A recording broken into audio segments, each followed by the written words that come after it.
Hi everybody, happy Friday. I hope you had a great first week back from break. Today I'm going to show you guys exactly what it is I expect from you when it comes to organizing your Google folder and completing your weekly reading log slide. So for the most part, you guys have been trying to do them, but it seems like a lot of us are not staying organized and not sharing properly, and we're losing points for that. So it's very important that you watch this entire video so that you're clear on what's expected from you. So what you see in front of you is my Google Drive. I'm trying to give you a little perspective as far as what I see when I'm going to grade your work. So when I log into grade reading logs, this is exactly what I do. I scroll right over here. I drop down my folders until I get to student folders. Let's say I want to look at period 3. Okay, you can see that your last name, if you're in period 3, will pop up right here. The second I click on your folder, I see everything that you have in your folder. So for example, I placed 3 imaginary students in here. Let's say I want to see Tanner's language arts folder. I click on Tanner. Okay, so I'm going to point out a couple of major problems with this folder. One, only half of the documents in this folder are labeled correctly, which are Tanner Essay Intro, Tanner Essay Conclusion. If you're not labeling properly, it becomes very difficult for me to find everything I need. So it's a small requirement that doesn't seem like a big deal to you, but it is on my end because of how many students and how many folders I have to sift through. Okay. 2 is that clearly Mr. or Mrs. Tanner is not even using their language arts folder. There are only 4 documents in it. Okay, the most recent one I would say is the letter. We did these in the first week of February, so I know this person has not logged into their folder since then. The essay, intro, body, and conclusion were done in December and January. It's obvious to me that this student is not using the folder, and they will therefore lose points. Now let's jump up to another student example. Let's say I click on Rosen, Language Arts. Now this person right off the bat I can tell is using the folder. Here are a couple of issues. One, nothing is labeled properly. Okay, this person clearly made copies and documents without ever labeling anything. So if I'm in here looking for a particular paragraph, I don't see how I'm supposed to find that without opening every single document, and at this point in the year, that's not something I'm going to be doing. The second issue with this is if I'm looking for a reading log, which one do I look at? Okay, I see 4 different copies of reading logs and slides here. Now I know when you make a copy of the slide, it will save in your folder. But once you have what you need in your actual reading log, you should delete that old copy. So if this is their reading log and they have everything they need, then this is the only thing I should be able to see in their folder. So this, and this should be gone. And I should only see Rosen reading log. Okay, now we're going to jump to a third student folder example that, in my opinion, is perfection. So you can see that whoever this student is labeled everything correctly. Smith kindness letter, Smith final spark, Smith reading log, Smith source saver. Okay, it's very organized, it's labeled, I can find what I need very, very quickly. So your first step today is to organize your Google folder. Go into your language arts folder. Make sure that what's in there is work that you've completed throughout the year. Don't get rid of anything just because we're done with it, because I do frequently check a lot of documents in your folder. Get rid of things that are copies that you don't need, or things that you worked on but changed your mind about and are no longer using. Rename everything, label it correctly. Just make sure it's something that I can easily navigate if I'm searching for something. Once you're done organizing your Google folder, you'll move on to step 2. Okay, so I'm going to open up this reading log and we're going to take a look. So not only is this person's folder organized, but right away when I open her log, just by looking here, I know she has every slide that she needs in her log. At a glance, I can tell there's her original slide. On top of that is the first slide that we did. She followed directions correctly because she pasted this slide as the first in her reading log. Then the following week, the directions were the same and she pasted it as the first in her log.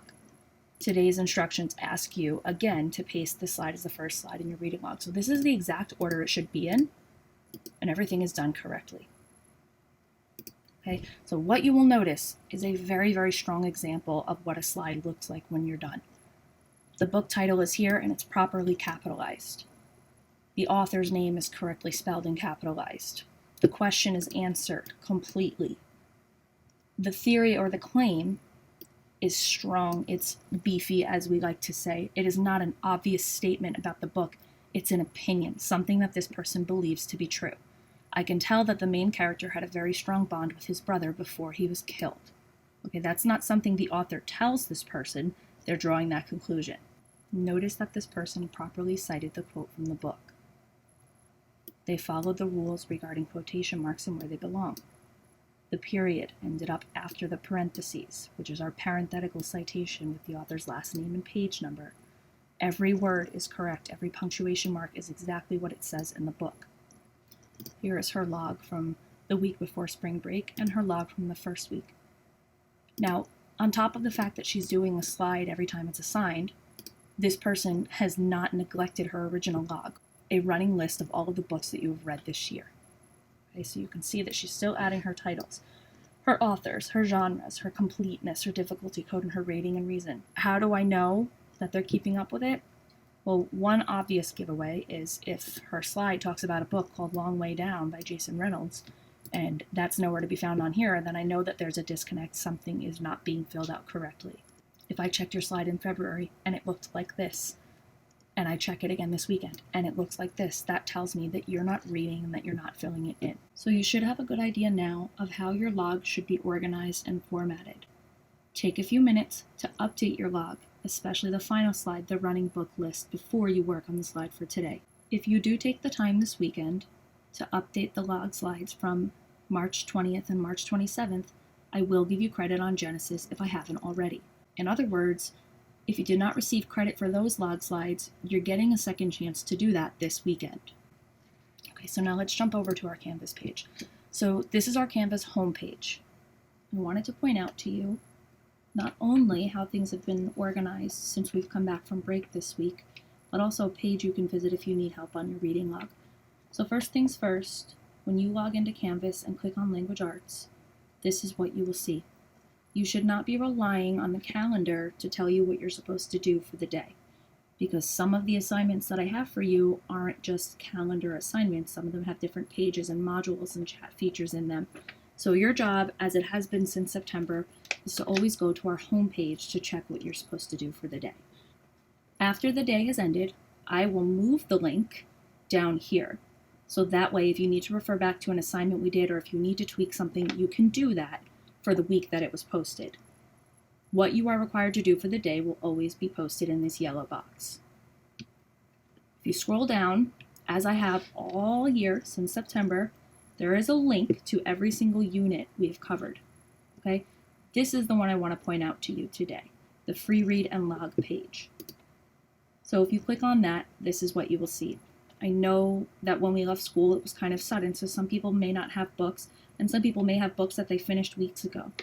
If you need to get your hands on a book, because none of us can head to the library or Barnes & Noble right now, you have many ways to do that. Aside from different free resources and YouTube and everything else that's out there, you can use 3 things that I know are available for you because we set it up this year. One of them is Libby. That's the public library website.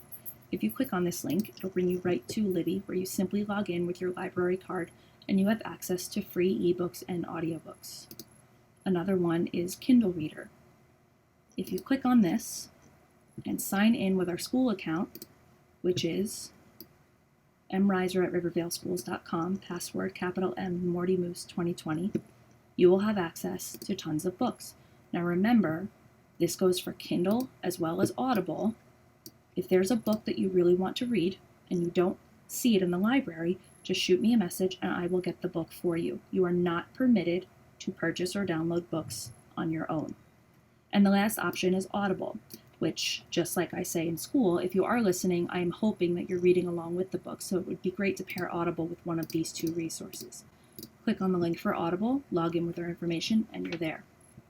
Now, quick note, I've gotten many emails over the last few weeks from Amazon. Sometimes when you try to log in on a device and it doesn't recognize it, it will ask you to check your email for a verification code or an authorization code. If it does that, just know that the email came to me. So if that happens, just shoot me a message on Canvas saying, Ms. Reiser, I tried to log in and it asked for an authentication code. Can you please give that to me? And I will send that to you. Okay, so those are your options for reading while you're home. Right here, I will post every log slide that I've posted since we've been home from school. Down here, is a copy of everything you need to know for this reading log. All of these things have been lessons and units this year, so they're just simple reminders. So that's it for today, guys. If you head to our homepage and click on the link for Friday, April 17th, you'll have access to everything that you need for today. Please remember that the reading log is not due until Sunday night, so you don't have to do the reading today. You can do it over the weekend when you have some free time. Now it's time to add the slide for today.